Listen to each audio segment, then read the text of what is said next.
this to. Good afternoon, and welcome to Worcester Public Library's monthly nutrition class. Today, we'll welcome back registered dietitian Judy Palken for her class, a focus on the kitchen. Judy provides the information and guidance to help you make effective and healthful dietary changes. She is interested in healthful dietary patterns, such as the Mediterranean diet, high fiber eating, and the many health benefits of plant phytochemicals. She also greatly enjoys recipe development and writing about nutrition. Thank you, Judy. Thank you, Shuhong. I just had to unmute myself. I had to remember, thank you. And yeah, it looks like someone else is in the waiting room. That's very nice. So sure. So welcome everyone to A Focus on the Kitchen. I am really glad you're here on this beautiful day. I'm gonna go ahead and share my screen so I can show my slides. Just one moment. So can you see that?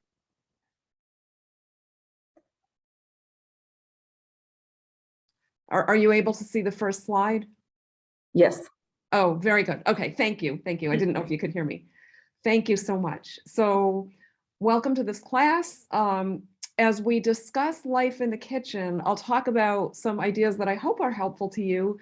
And I'd love it if you could share your own, either by putting anything you want in the chat or indicating that you want to be unmuted. Maybe by raising your hand or something, because I'd love to hear from you in the context of what we're going to be talking about. It's kind of going to be a mishmash of ideas, things that I have learned from experience or that I've read or that I've learned from people that have been in my classes. So I hope that at least some of these ideas will be helpful for you. It's important because if we cook, we eat more healthfully. And to do that, we need to spend time in the kitchen. Yet we all know that time in the kitchen, it can be delightful. It can also be boring. It can feel creative. It can also feel like a chore sometimes. So I'm hoping that we can, have ideas that we talk about that make our time at least a bit more productive and organized and happy in the kitchen. Much of what I'm going to tell you is actually my opinion and what I find works best for me after all these years in the kitchen. So please feel free to disagree. There's more than one way to run a kitchen. So I hope you get a few ideas. Let's see.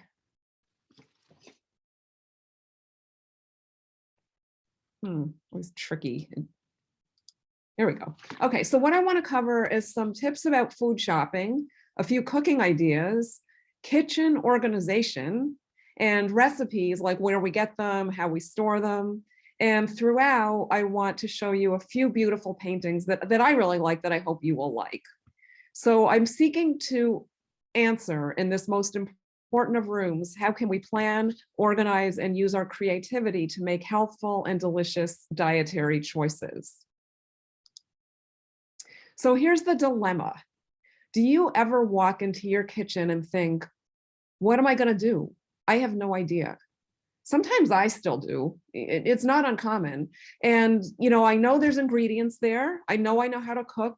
And sometimes I still have no idea what to do. So I'm hoping we can maybe minimize that dilemma if you're having that too sometimes. And I think a lot of it starts with doing good, solid food shopping. So first I want to show you this painting. This is a magnificent, very large painting. I don't have the exact dimensions, but I got to see it once and I was mesmerized. It took up like half a wall. It's called Layal by an artist named Léon Lermite, and he completed this in Paris in 1895. And it shows Layal, which was an outdoor market in Paris that started in the 1100s and went strong until the 1970s. They were still selling food outdoors there. And then it was demolished and a more typical shopping mall was built, sadly, I think. But look at the chaotic scene, the people crowded together, things are spilling around. And then you contrast that with how we shop today, with, gleaming supermarkets with, I'm not kidding, over, tens and tens of thousands of different items in them. And now we have innovations like curbside pickup and Instacart. So our shopping experience is very different. However, I will say that at least back then, they were getting whole foods that were recognizable as foods. You can see pumpkins and cabbages, and I think those are apples. And so much of the foods we might end up with today are very highly processed, unhealthy foods. So it's not quite clear that we're doing better, although I know we are in many ways. But anyway, so I really like to start with a shopping list. I believe it keeps us on track. And I'm always surprised at how many people don't use a shopping list and seem to get by fine.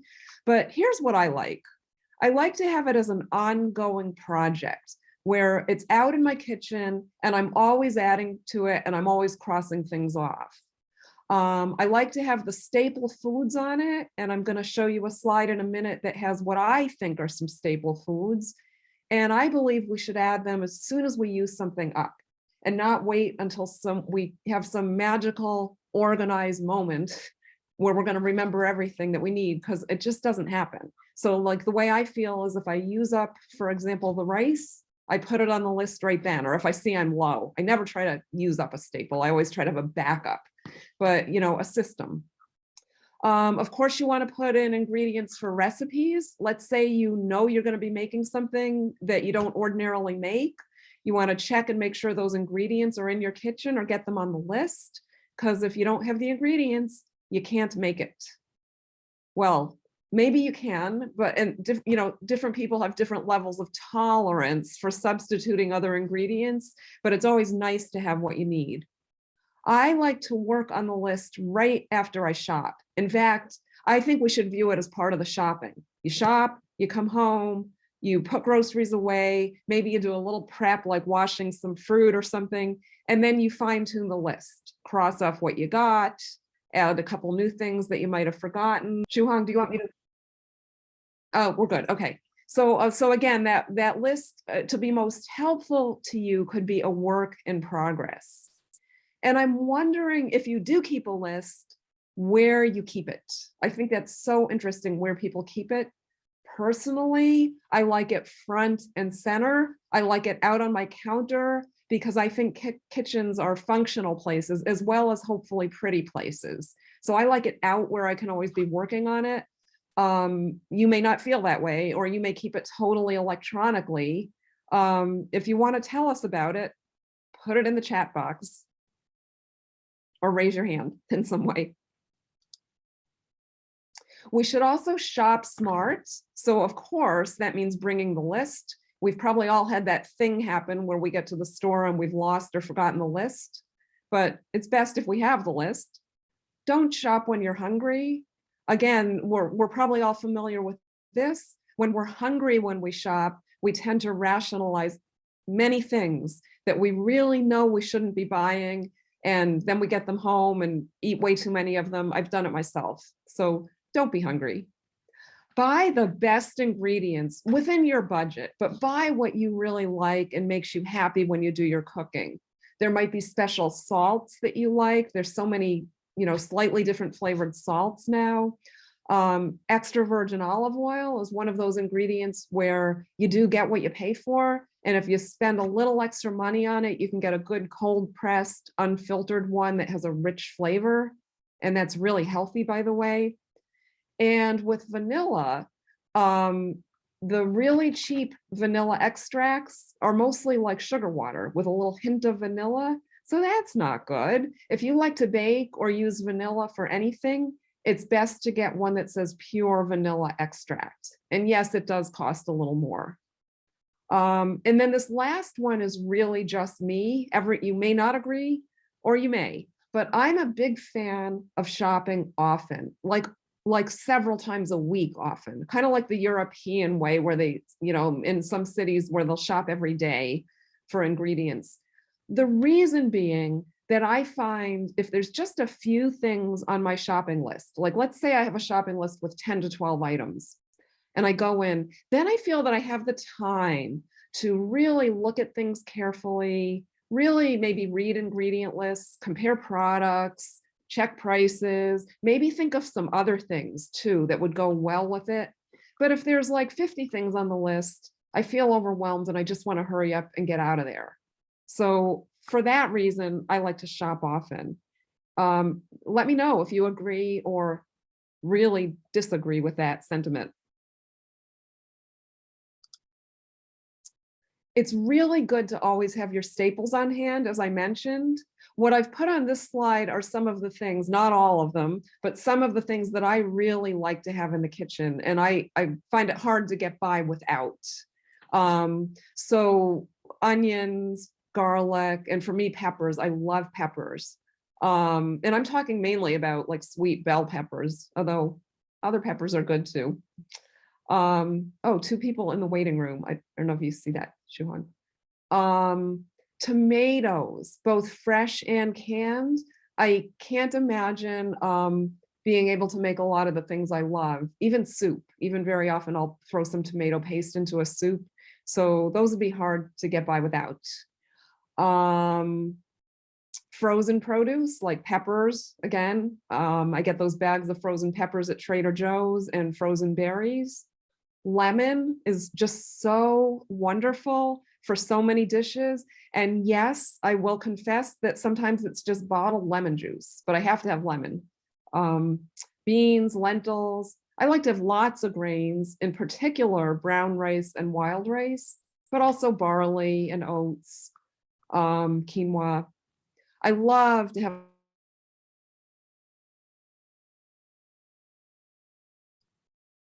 I think I just unmuted. I was just saying I love to have black olives and artichoke hearts. They make me happy in so many dishes, especially the artichoke hearts, like in a salad or a pasta sauce. And a great variety of herbs and spices. These days, I find I'm using a lot of cayenne, chives, oregano, and garlic powder. But of course, it varies depending on the recipe. So what ingredients do you need? Does this look something like your list if you were to think of what you have to have on hand, and what else? I mean, of course, I didn't even get to dairy and eggs and things like that on this list. There's a lot more, but tell us about it if there's something that you can't imagine running your kitchen without.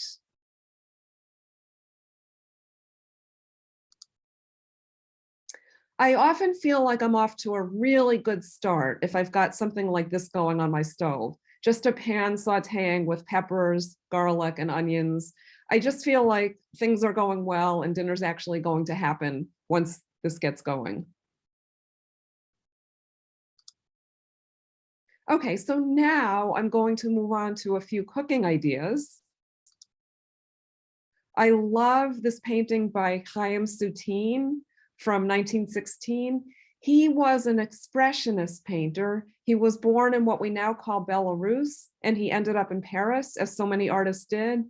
And what I love here is just the simple, homey, beautiful setting that could have been in anyone's kitchen. And even though it looks like it's just for one person, it's so sweet, and it looks like something really good is going to come, you know, just, I don't know, judging by the wine glass and the scallion on the plate.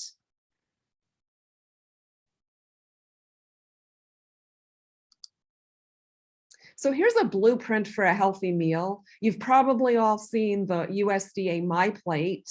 This is my take on it. So whereby at least half of our plate is fruits and vegetables, about a quarter is grain or starchy vegetables, and about a quarter is high protein food. And this really does make a lot of sense, and it does not have to be boring. Our plate doesn't have to look like this, divided down the middle.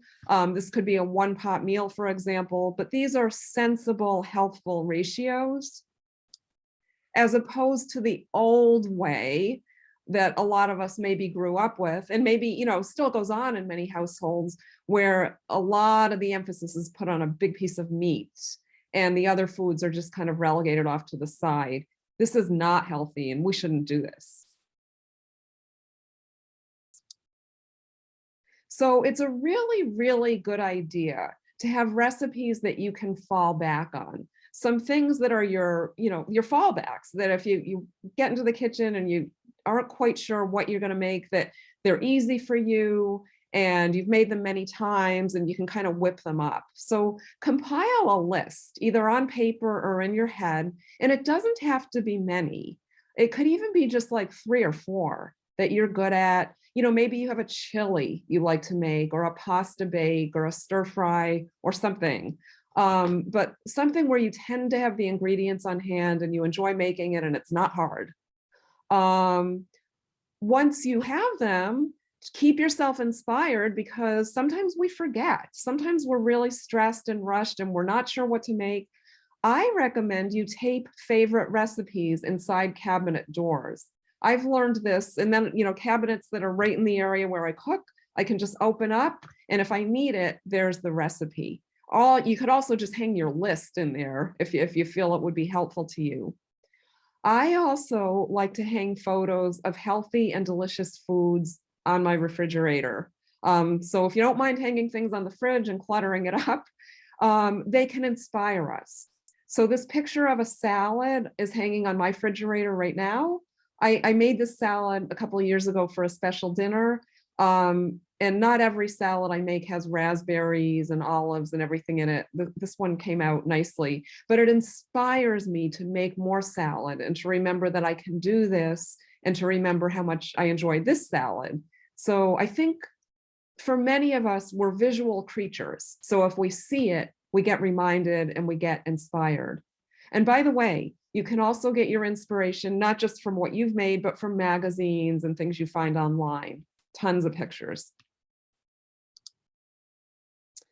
I like to have you and me and everyone prep ingredients in advance.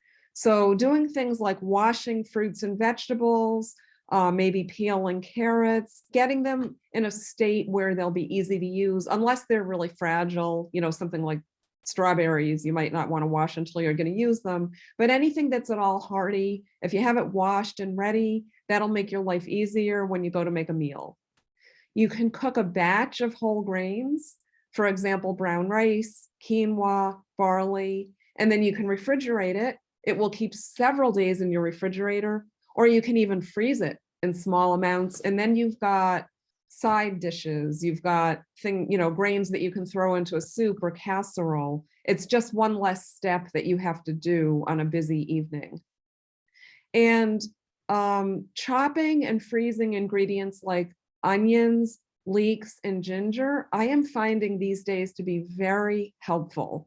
I don't chop every onion I have and freeze it, but I'm finding if I'm going to be really busy, like if I have company in the house or it's around the holidays, chop up some onions and freeze them in a big bowl. Same with leeks. I love leeks. Same with ginger, except ginger goes into a tiny little container, and then they're ready when you need them. I like to stir fry a lot, so I love having the ginger all chopped up. And sometimes I travel, and so any onions that are sitting around or leeks, I chop them up and freeze them before I go, and then there's no chance of them going bad. I love this painting by Chardin, Jean-Baptiste Simeon Chardin, The Kitchen Maid. This is at the National Gallery of Art in Washington. That woman is working so hard. I think she's peeling potatoes and cutting them up. But here's what I want to say. I don't have a kitchen maid. I'm guessing that none of you have a kitchen maid. I don't think anyone has a kitchen maid anymore. It just doesn't seem to be a thing. So in a way, by doing this prep of ingredients, you can be your own kitchen maid. I have that thought sometimes, like I'm prepping the food in advance for myself. I'm my own kitchen maid. Tell me I'm not crazy and tell me that you've had the same thought, someone please. But you'll thank yourself later if you do some ingredient prep beforehand, like maybe in the morning when you're still feeling high energy.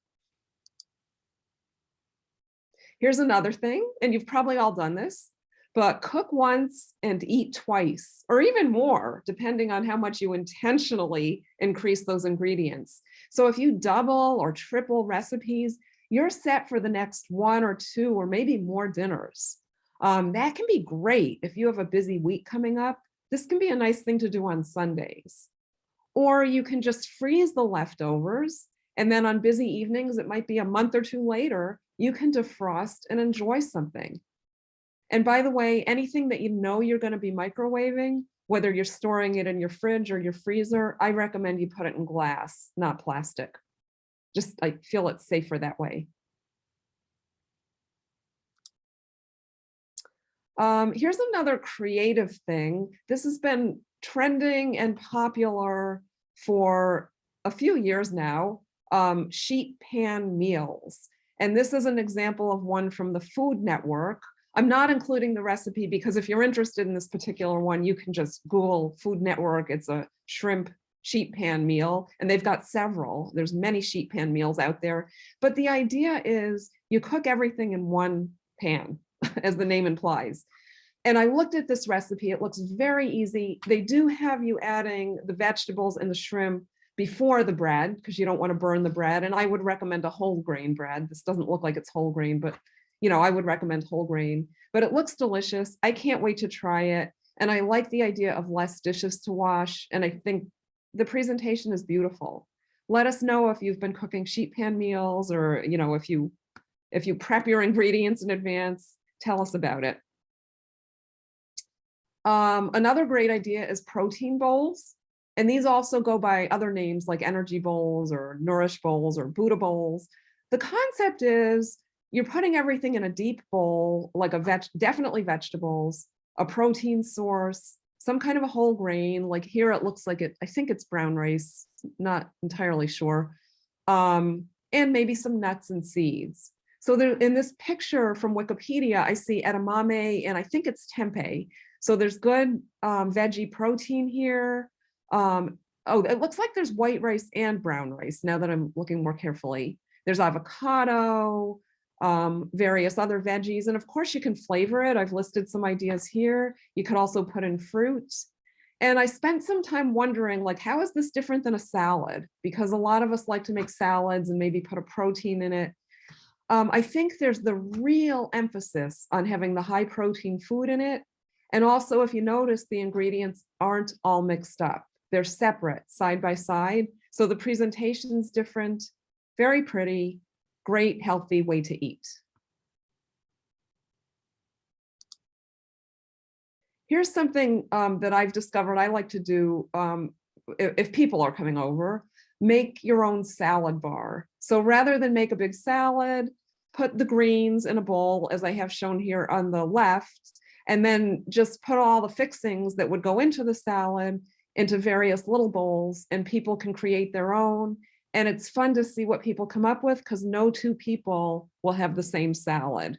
You could even, back to when we get to hosting events, if you're not able to do that yet, you could even have an occasion where you ask people to bring 1 or 2 items for a salad bar, and it's fun to see what you might end up with.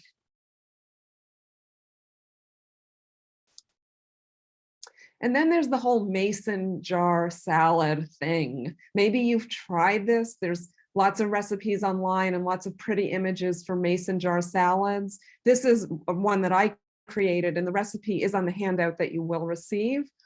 But you can really, basically what you're doing is layering your favorite salad ingredients in a mason jar. And then you can do several of them and have them sitting there in your fridge. And I've pondered why this is so appealing, because it is. I mean, I made a few of these and I loved them.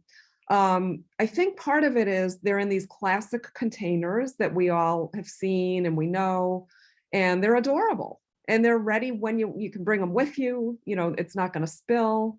I will say though, that this was too small. The small size mason jar just makes a little salad. So I would recommend going up a size to a good size jar if you have one. And there's lots of jars out there, like, even the jar your peanut butter came in would probably work. But these are fun.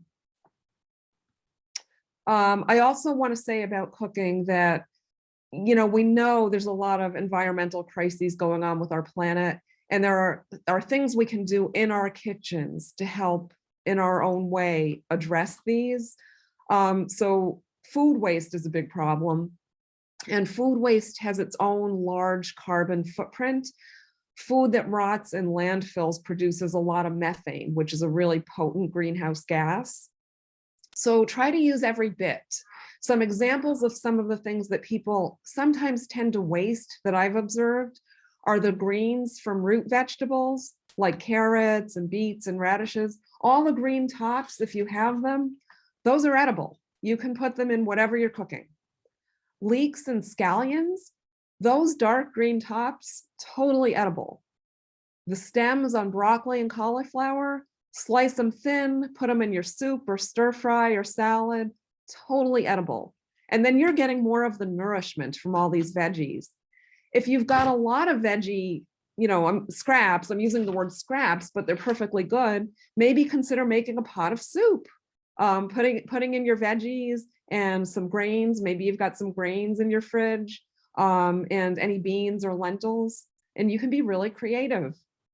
It's also a good idea to keep a compost bucket, maybe right near your sink. It can be just a little bucket of some kind, and just make a little compost pile in your yard if that's possible for you. And at least the materials are going back into the soil. So it's another way of helping our planet, producing good soil. It's also a really good idea to minimize single-use items. Many things like, plastic bags are reusable, like the bags that, for example, rice come in. Those are hardy bags, even with a Ziploc top. And I've discovered I wash them out and I just reuse them, and that's, one less plastic bag, and many less actually plastic bags that I would otherwise be using, trying to get away from those. Plastic wrap and foil. It's also, I'm finding, pretty easy to get away from those. Just using like a lid that comes on a yogurt or a plate or something else to cover things with. And instead of paper towels, which just go in the trash, using little dishcloths. So see what you can do in your kitchen. I bet you're probably all doing some of these things. Shuhang, before I go on, are there any questions or anything in the chat box at this point that I should address? All right, so somebody mentioned, I think ginger, cumin, coriander, and I don't know, garam masala. That is for something. Oh, They always staple. So put the ginger, pie, right? ginger, cumin, coriander. Oh, these are lovely herbs and spices. Thank you. Thank you. And did you say, what was the last one? Was it garlic? It's not garlic. It's I don't know, masala. What kind of masala? I don't even Oh, know. masala. Oh, okay. So a spice blend, like with curry, maybe. Thank you. Yeah, those are really nice. I'm Sheila. I wrote those. I use garam masala in some of the cooking, so I added those. Those are my staples in the kitchen. Thank you. Thank you for that. Do you make your own garam masala? Yes, I do, and sometimes I buy in from the store too. Yeah. Thank you. Thank you. And I think Elizabeth mentioned I'm the kitchen maid. Yeah, I am too. Thank you. All right, so that's I can find in the chat for now. Sure. Okay. Okay. So now I'm going to say something about a topic that I really like. I like looking at these organization and, how you keep your home kind of blogs. And so let's talk about kitchen organization. Here's a painting by Cezanne, just a perfect composition of beloved kitchen items. This hangs in the Musée d'Orsay in Paris. And, we all have things in our kitchen, I hope, that we love. And I maybe he used these items, or his kitchen maid used these items, but very pretty. Think about what's essential to you in your kitchen. I'm sure there's items that help you to run your kitchen smoothly, and items that maybe just make you happy by how they look and the memories they hold for you, even if you're not using them every day. And those are important too. I personally think that we all have a right to love our dishes. There's so many different dishes out there. And I don't think that to love our dishes, they have to be expensive at all. I've put various types of dishes here. They run the gamut. There's Corelle, which personally I love. I have some Corelle and I love it. It's that thin tempered glass, very practical, so many pretty patterns. There's beautiful stoneware. There's, of course, fine china. And then some people like to mix and match different types of dishes, which can be really pretty and creative. So I'm not suggesting anybody run out and buy a whole new set of dishes, unless it's something you've been thinking of doing. Although I will say this, if you go into secondhand stores, there are beautiful sets of china that they're practically giving away because, according to what I've read, young people today don't want them. So a lot of older people are just bringing them to the shops because their children and grandchildren don't want them, but they're out there. Anyway, this beautiful plate is in the Louvre, a plate with 2 pomegranates from about 1500. Just, sit back and wonder like who ate off of that and who made it, but we don't know. Here's another painting that I love, a Gauguin. So if we have beautiful things that we have been given by our parents, our grandparents, maybe even further back, anyone who has those, I do. And I feel very fortunate, and you're fortunate if you have them too. And it's nice to use them. Like maybe this vase, maybe these bowls were in his home, and maybe somebody is using them today. It's kind of fun to think about.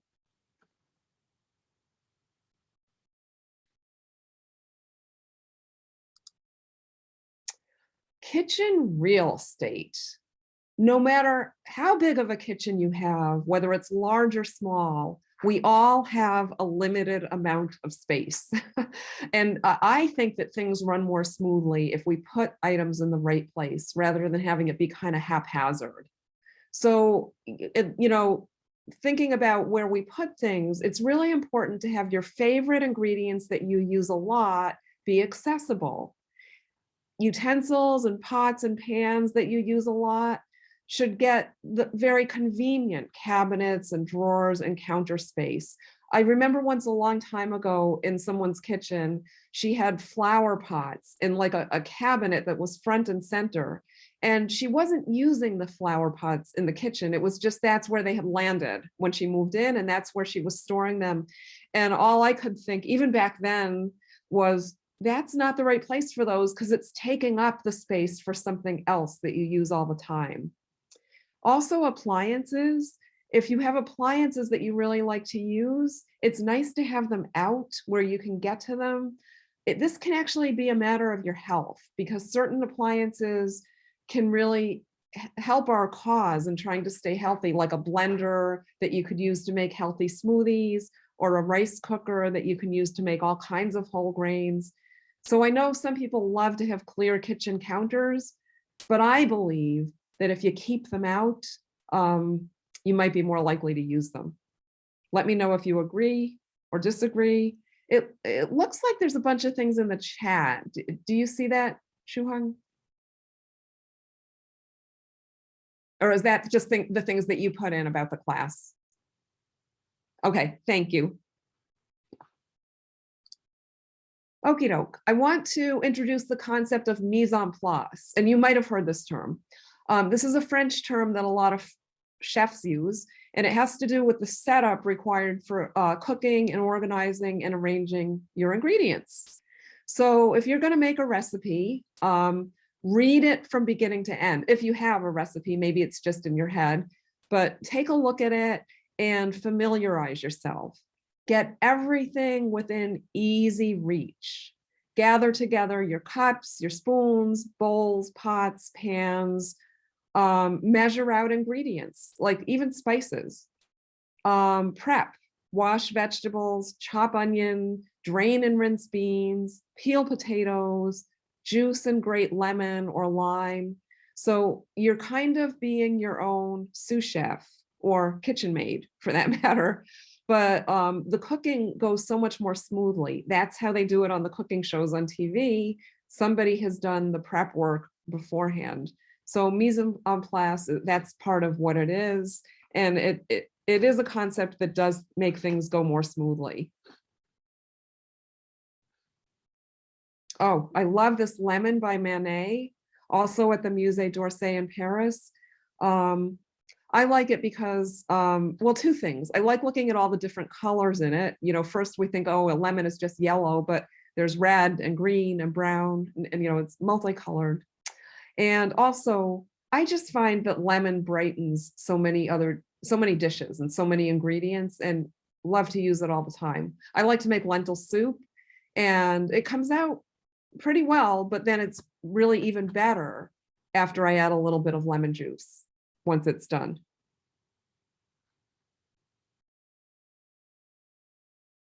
In the evening, do some prep for the next day if you can bring yourself to do it. It might be that you only spend like 2 minutes, but let's say you get out some ingredients for breakfast. So like if you know you're going to have, let's just say oatmeal, you get out the oatmeal, you get out the cinnamon, you get out the pot, maybe you set the table. What is it? A bowl and a spoon. You might even give some thought and action maybe to lunch, to dinner. You don't have to do all these things. You could do one thing. And I swear to you, you'll feel your stress level go down when you get up in the morning, when you walk in the kitchen and something has been done for you.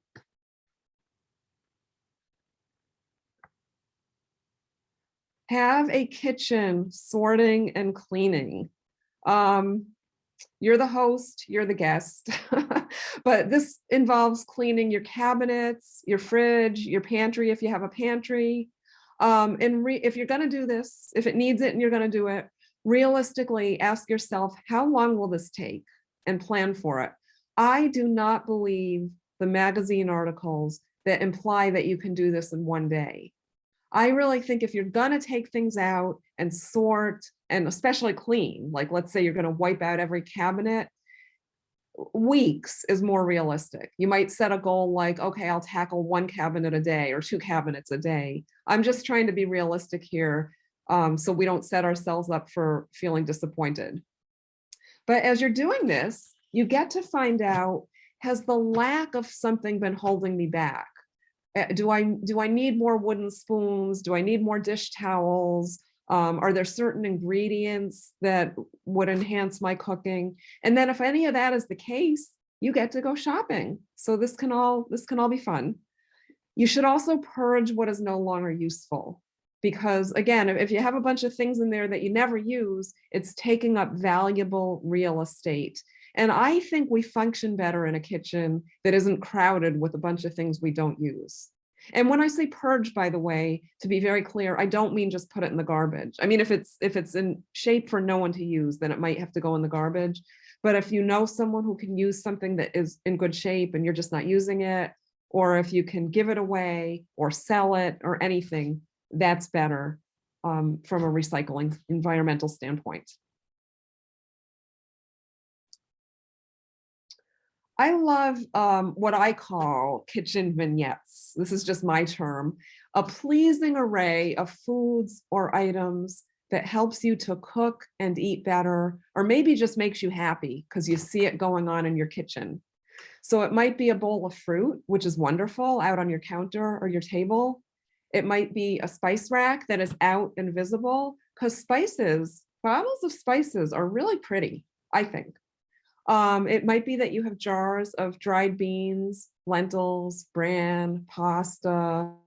The look of jars can be really nice, like just on a shelf. It might be pots of herbs on your windowsill. It might be a shelf with cookbooks. It might be something else. If you're thinking of anything else and you want to let us know, put it in the chat box. But I think it's interesting because what one person thinks might be attractive in the kitchen, somebody else might not like. I actually think that some of the canned foods look really pretty, like cans of pumpkin, and a couple cans of beans. So I do have some shelves in my kitchen, and I will sometimes intentionally have those on it, even though they're just very humble little cans of food. I think they're attractive. That might not be for everyone. So here's a bowl of fruit. If we have fruit out in a bowl, I think we're more inclined to use it, which is good. And we've got our own personal Cezanne that we created right in our kitchen. Items that we like, just things that we use or things that we just think are pretty. And this is a Cezanne still life from 1877. Maybe I bet these items were used in his kitchen and he just decided one day to paint them. But your vignette can be just pretty items that you enjoy using. I want to make the case again for jars, in particular bran, but any healthy food you want to put in jars. So let's say you buy some bran, some wheat bran or oat bran, because you want to improve your health and get more fiber. If you put it away, you might find it in your cupboard a year later. It might work its way to the back of some other food. And maybe you've had this happen that you put something away that you bought with the best of intentions and you find it a long time later. If it's out in jars, then you see it. And every day you think, oh, I'm going to add some to cereal or yogurt or cottage cheese or smoothies or baked goods or something. So if it's out, you see it, you use it. And the jars, I mean, yes, you can buy very pretty jars, but you can also just use jars from jam, peanut butter, wheat germ, anything. There's lots of nice jars that we get right at the supermarket. Let's talk for a few minutes about recipes. I'm fascinated about where we get our recipes and especially how we store them. I love this quote that I found not too long ago in The Joy of Cooking. The fame of many a host or hostess is built on that great cake. So I just like the idea that many people, maybe you, have a signature recipe that people know you by, or maybe more than one. I think that's really neat and something kind of to aspire to have something that, you know, that I would be so good at making that people would know me for it. Probably hasn't happened yet. Okay, so where do we get our recipes? There's so many places we can get our recipes. And if you're thinking of something you want to try, like anything, like let's say you have an urge to make eggplant Parmesan, there's so many sources you can turn to for recipes. I think we've all probably gotten them from family and friends. Does anyone have recipes from your mother, your grandmother, even further back? If you do, you are so lucky. I do, and I cherish those. They're just really special, and I hope they'll always be in my family. Recipes from magazines. Have you bought a magazine lately? Because in the checkout aisle, because you saw a recipe that looked really good on the cover. I did that not long ago. It's fun. Even if you don't end up making that exact recipe, it's a source of ideas. Newspapers can have great recipes. The Boston Globe, I've been just delighted over the years with many of their recipes. Looking online, there's so many great sources online for recipes. If you just type in the kind of recipe you want to make or the ingredients, and you can put qualifiers, like you could say easy or healthy, you'll get all kinds of recipes. And then of course there's cookbooks. Many of us have cookbooks that we love and cherish. And if you're thinking that maybe you would like to buy a new cookbook, don't forget your library as a source of looking for cookbooks. Libraries, including the Worcester Public Library, have rows of cookbooks, and you can check them out and you can try them out before you commit to buying one, if you would like to do that. So if you'd like to tell us where you get your recipes, I know we'd be interested in hearing. I have a feeling that, many of us get them from a variety of sources. I know I do.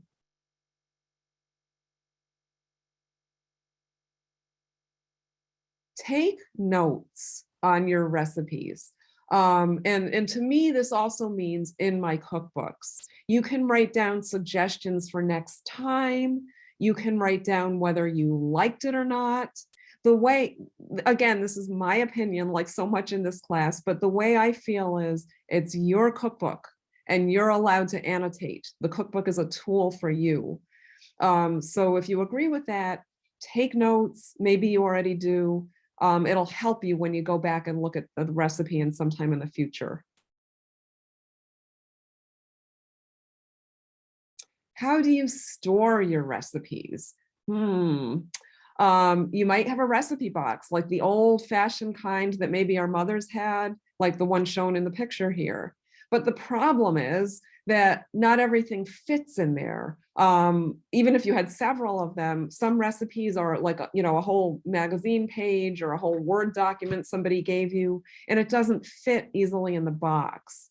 I've encountered people that just keep them in something like a big shoebox. Okay, that works, or a photo box, or a notebook. I've got a notebook going that I've divided into sections like, soups and entrees and desserts and beans and so on. Notebooks work great. So I've seen people just throw them into a big bag. Digital, if you're finding recipes online, you might just keep them in a file on your computer.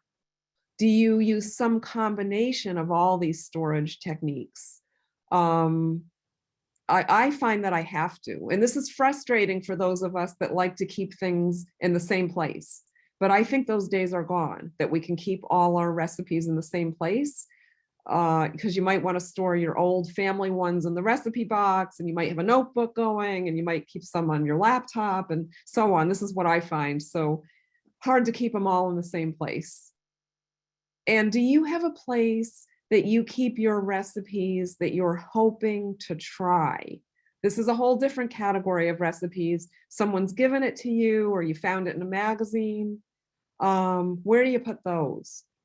What I have found is if they're not out front and center, kind of like the shopping list, I might forget about it. So every now and then I will gather them up, print them out if need be, and keep them on my counter. And then I start going through them and making them, and some of them are keepers, some are not, but it's a fun series of meals when I do that. So consider keeping them out if you really want to try them.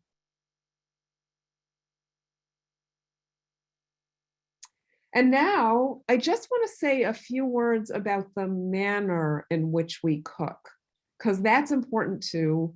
And I'm going to show you just two examples of the manner in which we cook, but they're kind of extreme opposites.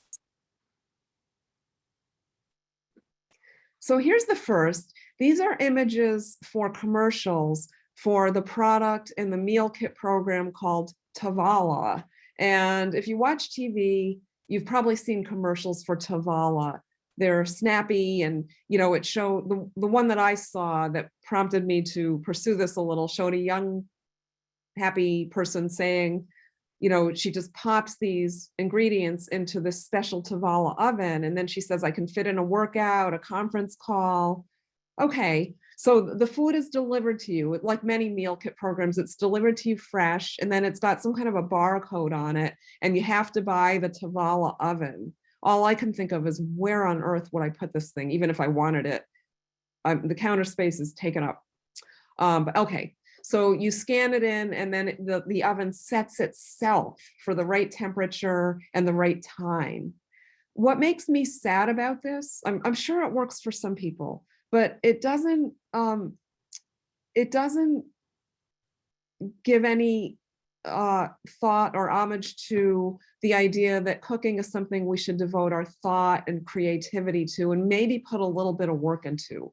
It's that important. For thousands of years, people have been cooking, and we're just going to give up on it now and use the Tavala oven? I can't imagine. So clearly not for me. I'm making my opinions known here, but I guess this is for some people who are maybe so busy that they can't, chop up a few things and cook them. Complete opposite end of the spectrum. This is from a book called Laurels Kitchen. I've excerpted a little, and this passage is on the handout that you're going to get. So if it's interesting to you, I just want you to know you're going to get this. Laurels Kitchen was a classic cookbook, published it first in the 1970s, and then there's been more versions since then, written by these three women, Laurel Robertson, Carol Flinders, and Bronwyn Godfrey. And they lived in the town of Berkeley in the 1970s, and they had young families. I believe they all had young families. I know at least one of them did. And they were trying to become vegetarian. And it was challenging, but also fascinating and exciting. And so the one of them that wrote this was talking about how, I'll read bits of it, but she said it was necessary to give your complete attention to whatever it is you're doing.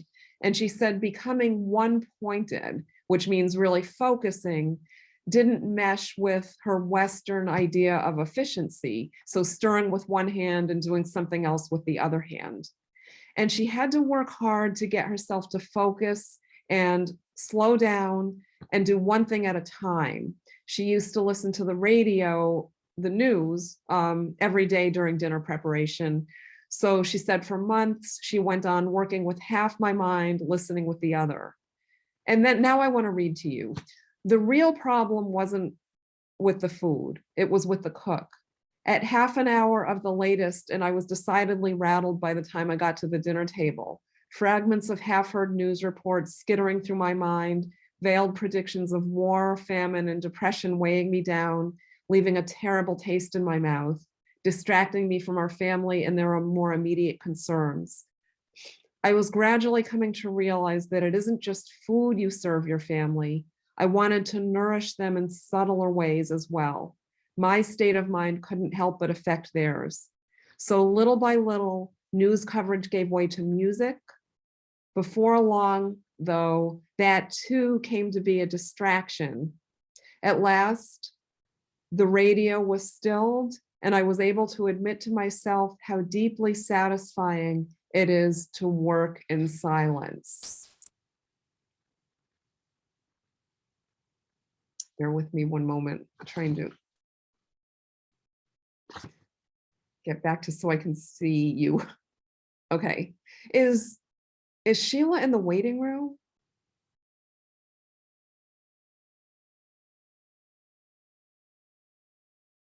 It looks like Sheila is, okay, good, okay. So this passage from Laurel's Kitchen, I find it to be very moving, and I have to admit I've read it many times over the years. Not to say that I always cook in silence. I usually don't, although occasionally I do this if I'm prepping something difficult or where I need to really focus on a recipe. I do find that silence works best. But believe me, I'm a fan of podcasts these days, and I get my news that way, a lot of it.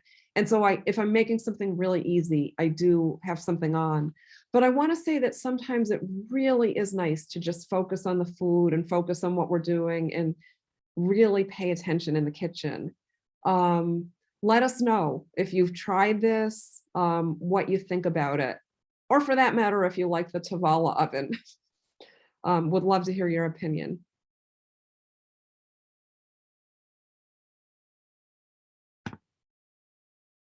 And with that, I just want to say, or I want to ask, do you have any ideas for us? Anything creative or organizational that you do in the kitchen that you want to share for us? If you do, go right ahead and put it in the chat box.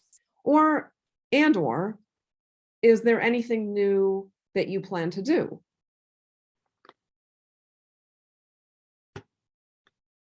So I want to thank you very much. Maybe I'll stop sharing. It might be possible to see each other if people want to share video.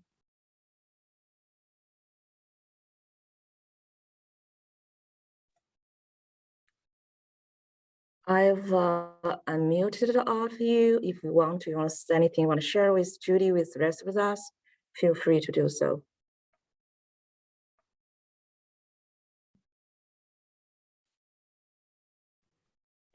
Thanks, Judy. I Thank thought it you, was Jody. a great talk. And as you know, I'm trained as a chef, and I love to cook. I collect cookbooks. I have over 3,000. I remember that. Yeah, and I have a lot of them signed by people I've met over the years: Julia Child, Jacques Pepin, Wow. Martin Yan. Just to name some. I used to go to cooking classes at a place in Connecticut where these people came. So that was great. So a lot of them are signed, and I have my mother's recipe books and my grandmother's, which and I have my mother did her recipe books in binders, and she had so many because she was a great cook. She has them separated out into meat and desserts and appetizers and soups. I mean, there's 8 or 9 volumes of them. Wow. A lot of them handwritten in both my grandmother's handwritings, and also family friends and stuff. If somebody my mother liked a recipe, she'd ask for it and she would put it in there. So, and my brother asked me for booklet of my favorite recipes. So I'm going to work on that. And I'm kind of going to do it as a legacy project, which is, explaining like what I made. Like my one grandmother always used to have 7-layer bars in the freezer.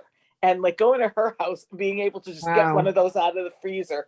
And then the other grandmother had peaches and raspberries in her yard. And we used to make the jams together. So I have a lot of things like that. And my grandmother used to make mashed potato fudge, which is just a really fun thing for a kid. Wow. I And, can't to be imagine. like, for to say, yeah, we're going to take the leftover mashed potatoes and make fudge. And so I have a lot of memories around cooking, and I've shared it. My nieces and now I don't have children, and my nieces and nephews we're always reminiscing about the different things we made and did over the years. So it's a huge part of my life. And also having their cookware. I've got a lot of Corelle and casseroles and things, and I have the green glass juicer from one of my grandmothers. Yes, I do too. I've got that Yeah. juicer. I know exactly what you're talking about. Yeah, exactly. Liz, those So, are great memories. And I do remember you have a lot of cookbooks Yeah. from when you were in my class before. Yeah. Thank you. Thank you. Those are incredible memories. Mashed potato fudge. Wow. Yeah. And so I'm hoping when my niece has, she's getting married, when she has a baby, that I can get that tradition going of saying, oh, when they're little, saying, oh, you want to make mashed potato fudge, because, as a little kid, you can't grasp that they go together because they don't. Right. I'm going to Google that when we're done and see if anybody else has that out there.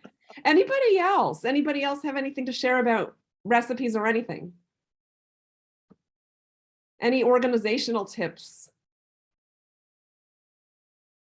Does anybody find it to be frustrating that it's hard with recipes that you can't keep them all in one place?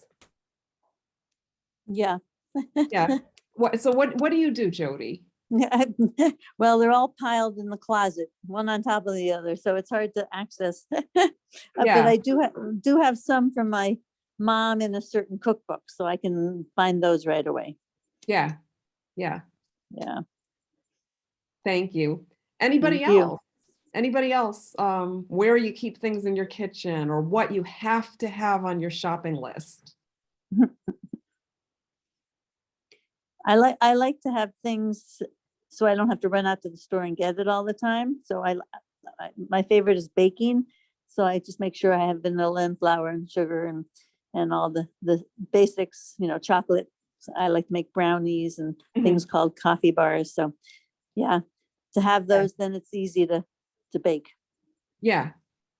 Anybody like to keep a certain number of backups of things that keep? Yeah. I have a lot of stuff. I have to start to cut down. I'm using my stuff up, but I'm a big proponent of shopping when things are on sale and buying it then.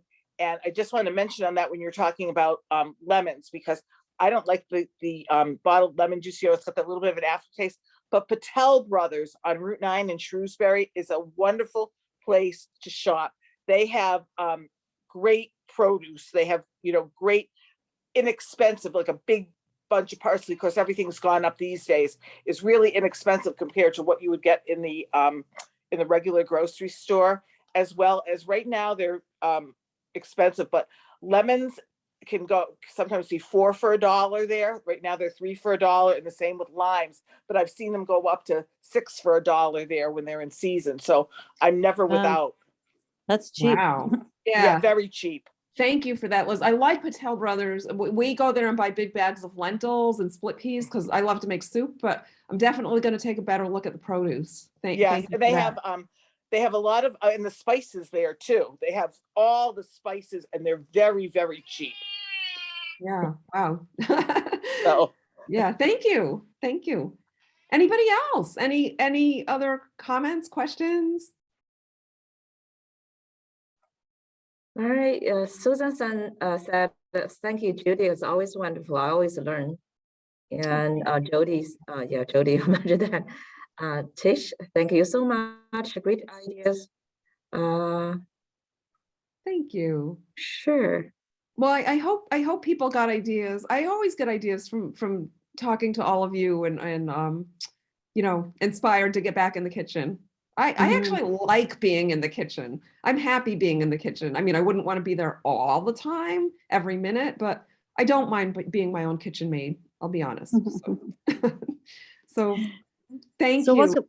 what kind of spices would you recommend to have on hand?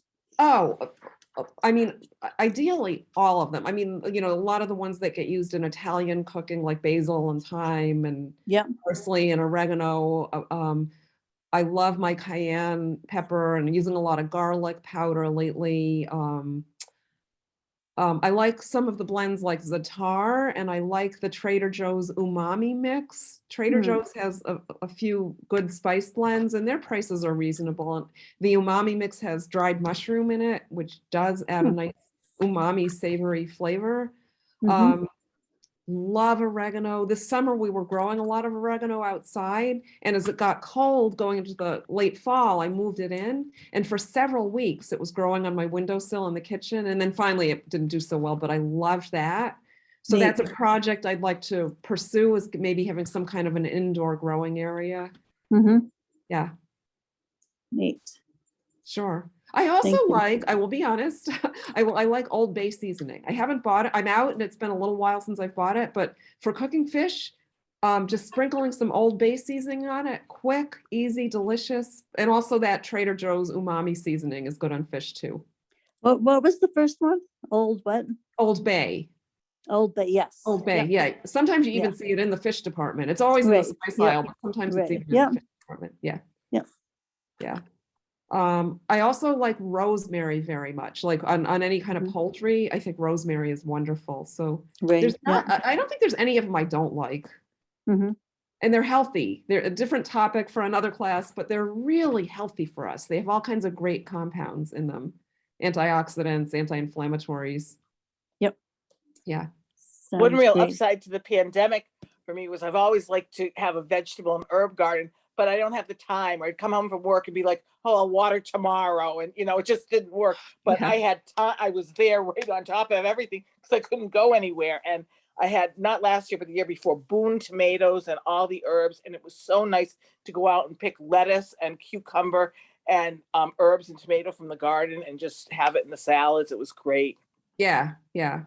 Yeah, some people did really get their kitchens in order. In fact, their whole houses in order during the pandemic. Not everyone could do that, but some people did some major sorting and cleaning, which is nice, I have to say.